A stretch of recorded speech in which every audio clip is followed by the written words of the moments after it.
Hello everyone, আমি আবারও চলে আসলাম আরেকটি ছোট ব্লগ নিয়ে। সকাল সকাল মাথাতে এক গাদা তেল দিয়ে বিকেল দিকে চলে গিয়েছিলাম পার্লারে স্পা করতে। অনেকদিন ধরেই যাবো যাবো ভাবছিলাম, কিন্তু ঠান্ডার জন্য যেতে ইচ্ছে করছিল না। কিন্তু না, আর আলসি করলে হবে না, আলসিটাকে সাইডে রাখতেই হবে। স্পার সময় যখন এই মাসাজটা দেয় মনে হয় আমি এখানেই ঘুমিয়ে থাকি, আমাকে যেন ঘুম থেকে আর কেউ না তোলে। একদম রিল্যাক্স ফিল হয় নিজেকে।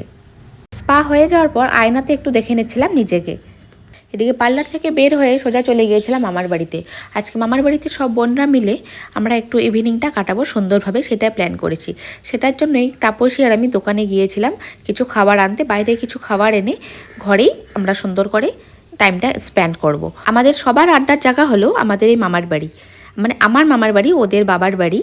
আমাদের মধ্যে থেকে যদি কারো গল্প করার ইচ্ছে হয় আমরা সবার সাথে কন্ট্যাক্ট করি, সবাই এখানে চলে আসি, জমিয়ে গল্প হয়। তারপর ধনেপাতা দিয়ে গার্নিশ করলাম।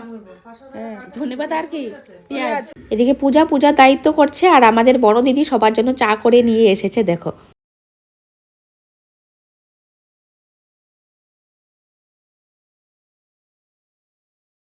এদিকে আমাদের নাটকীকে দেখো কি করছে। ধুরন্ধর ফিল্মের আমরা ট্রেন্ডিং সংটা লাগিয়ে একটু আমরা মজা করছিলাম, আর এদিকেও ডান্সও করে নিচ্ছিল। আর এদিকে পূজার কাপে কে চা বেশি দিয়ে দিয়েছে সেটা নিয়ে একটু হাসাহাসি হুলস্থুল হয়ে গেল। এদিকে সবাই একসাথে বসে খাবে বলে জ্যোতিও চলে এসেছিল আমাদের সাথে বসতে সোফাতে। কিন্তু সোফাতে তো তিনজনের বেশি জায়গা হচ্ছিল না, ও নিচেই বসে পড়েছে, তাও মানে খেতে হবেই একসাথে বসে।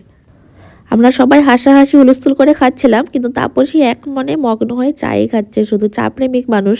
আর এদিকে আমাদের এই ভাগ্নিটাকে দেখো কি সুন্দর ডান্স করছে ও গানে। ইভিনিংটা খুব সুন্দরভাবে কাটলো। দেখা হচ্ছে তোমাদের সাথে অন্য একটি ব্লগে। টাটা।